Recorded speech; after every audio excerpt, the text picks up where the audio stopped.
Okay, so in the first video where we left off, I had went through all of the gear set pieces. I went through the shotgun, you know, that's the primary. So all that is in the first part. I'm going to do the second part, and I'm going to go through the rest of the build, talents, abilities, and hopefully be able to get some gameplay. So let's continue. So secondaries, like I was saying, assault rifle, very good. I feel like the LVOAC is just one of my favorites because of how it's got a nice base RPM. It's pretty easy to hold on target once you have modded. Keep in mind I said that, once you've modded, because if you don't have mods on there, you're going to have some issues. You're probably going to hate it. But you see, all I have is these two stability mods, and it works great. And also a note here, as I was rolling this gun, I believe I was working with Fierce is what I eventually got in that last slot, but I had tried stable, I had tried accurate, just because I got them, and hey, let's see how they do. And you don't need them, not on this gun. So get, you know, stability, accuracy, my favorite for the underbarrel. Put the rest of your pieces together, you're good. Weapon damage, my favorite. I mean, if you need the crit chance, like on my SMG, I feel like the only way you're going to take advantage of that critical hit damage is if you have the critical hit chance. So I have critical hit chance here, everywhere I could. That's actually a terrible flash hider. I'm glad I looked at that, because I'm definitely sure I have a better one. I'll probably get another crit hit damage or crit hit chance with either one of those two. I don't know, I'll see. But glad we're doing the video. I'll fix that. Paratrooper SVD, I don't know, sometimes, you know, it goes long distance and you need to be ready, and that is where this guy comes in. Headshots, I can pick people off, especially when you're like clearing something like mid-tap. I like to keep one around. But really, this MP7 has been shining with this build in PvP. And it's because of the burst. And even though it has a short mag, I mean, even when I had the LVOAC as my secondary, or the MP5, which I love, I mean, it was good to have all those bullets, but you know, I was still missing just as much with the extra 20. So I said, why not stick with the 40, get that true burst. I mean, this is a very good rolled gun. I know I got this from one of my clan members who does not like SMGs, and it came with competent and brutal, I believe, and then I just rolled until I got responsive. And this is my favorite MP7 just because of the rolls, the damage, but not just because it's my favorite class of MP7, but this is just a beautifully rolled MP7, and that's why I've been using for PvP, because of competent. It just gives me that much more burst. And when I get into abilities, which is what I'm going to do now, make sure we've gone over the build well enough. Yeah, I think so. So let's look at the abilities. So overdose, I've tried booster shot with vigorous. I've got some other ones I'm going to test out, but for now I really want to give this tank thing a true shot. And I actually got a little tried a little bit last night, and I was still able to 1-2 shot people even with my firearms where it is, which is great. So as long as I kept that burst, I'm good. Overdose, for the heal, I'm healing 61,000, and that's a big deal because I have about 122,000 health. I can heal half of that with one burst of this, and you see the cooldown's 26 seconds. It's coming back up pretty fast. I could use triage, I usually do if I'm with my team, but since I do a lot of matchmaking, I'm solo, I use strike back. You never know when they're going to try to do something, ambush you coming out of safe house, what have you. So I just rather make sure that I can survive until I'm with a team that I can trust. So that's why overdose. I can still heal my team, so hey, it's not like I'm not being complete useless. And it heals for almost as much as it heals me for the ally heal, so that's pretty good. But that's why overdose, I mean, it's just mandatory to keep yourself alive. I feel like whatever abilities you're doing, unless you've got just a dynamite team, you're probably going to want to keep that heal with you. Concealer, so obviously I do flashbang or smoke if we're trying to get some supply drops. I mean, that's just a good look, but I like concealer baseline with this build. I don't care if it's PvE. I mean, I just get that little bit extra crit chance, but I get to see where everything is at all times. And that is why I like this build so much. That is why I like this setup so much. I can keep the conceal up at all times, literally becoming the predator. You don't know where I am because I have the concealer, and that's very important with the shotgun because you have to reload sometimes. Like, you just have to, you know, dismiss yourself from the battle, go take cover, put those shells back in, and get back into action. And this concealer is going to allow you to do that because everybody's popping pulse. They see who they want, they're chasing them down, they're going to keep pulsing them, trying to see them. With this, you disappear in the madness. So if they can't see you and they just going to pick whatever's closest and that's who they're all going to attack, you can do some very, very cool things like hiding behind a trash can or a mailbox, or literally just walking out of a doorway and stepping to the left and watching them all run past. Not to mention the uptime on this, because the skill power is where it is. Again, that's why I have it up so high. I get, because concealer, the duration is so long, by the time it's expiring, the cooldown is reset, it's already going. By the time it's expiring, it's back up. I'd say I have close to a, I mean, if I'm really on top of it, I'm trying to keep it up, probably a 80-90% uptime on that conceal.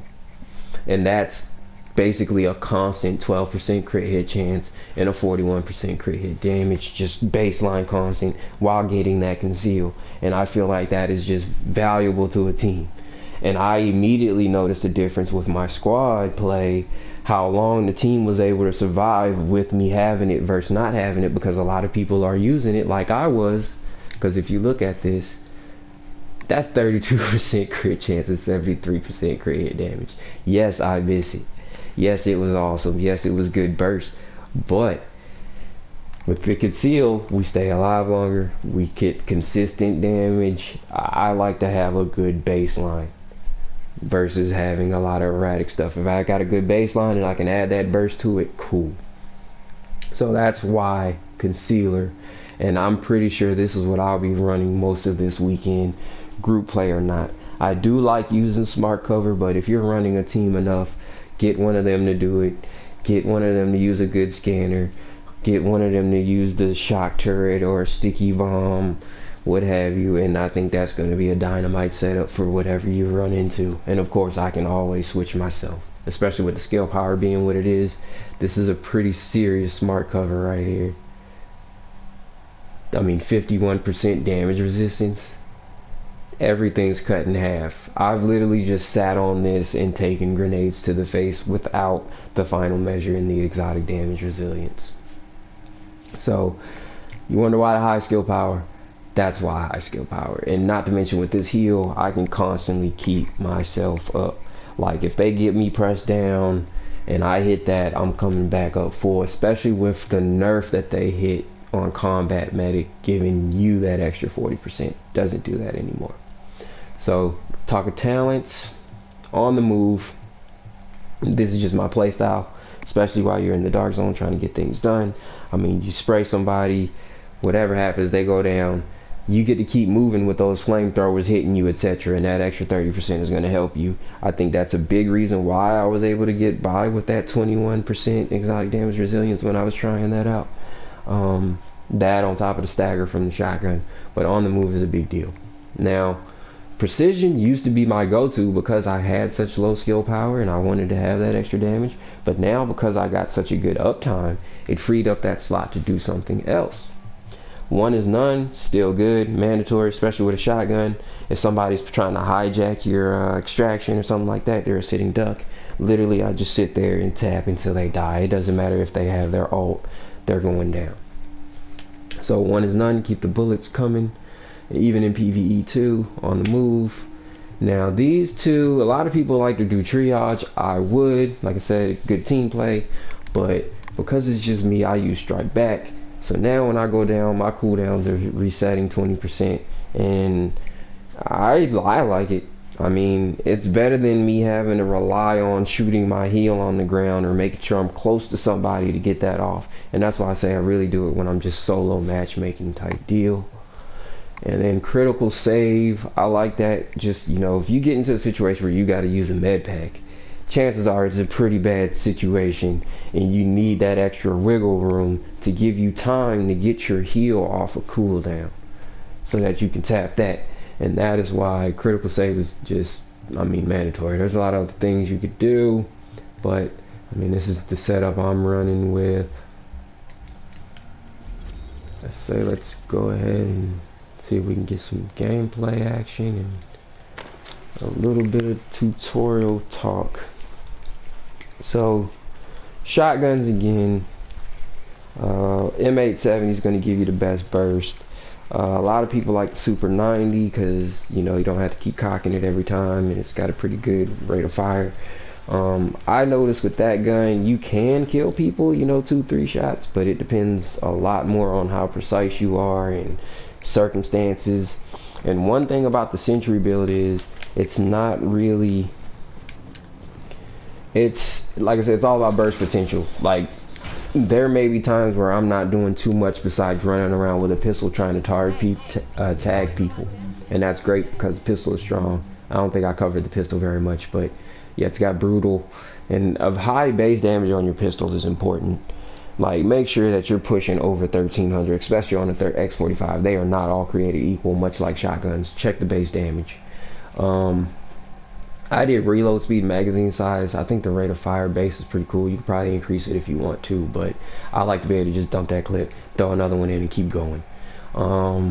Stability, crit hit chance, just like I said, crit hit chance is important. What good is all that crit hit damage if you ain't critting? And then I'm not using that tactical scanner where I used to with that 31%. Large underbarrel, it's, I mean, small laser pointer for a pistol. I mean, that's all I could find.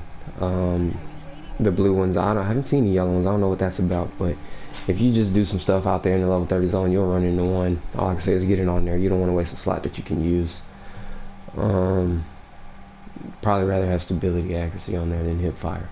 But anyway, that's why pistol. As you can see, that's actually got the highest DPS out of everything here.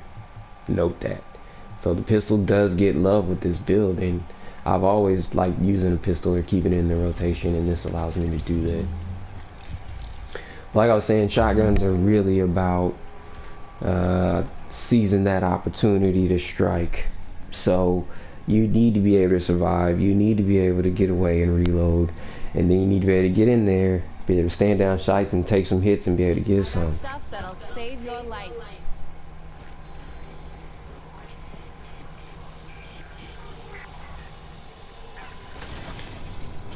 Transmissions jammed. Proximity. Attention. Leaving dark zone. Trying to do DC6, get the good stuff. But yeah, so it's really about just burst potential, and that's kind of why I like the play style. Like, it's not even so much about the shotgun, good to have, but it's more about, it's not a good one. It's more about being able to, you know, take cover, reload, assess the situation, and then strike and actually be able to take somebody down. This is a big difference from something that I used to use like Predator's Mark, where it was more about just bleeding them out so somebody else can catch up to them and take them down, or sometimes being able to drop somebody depending on the situation. And again, that's why I like this build compared to that, because I can play situations, and instead of me just being able to bleed you or get you really low and wait for somebody else, with this Sentry build, I mean, I'm essentially playing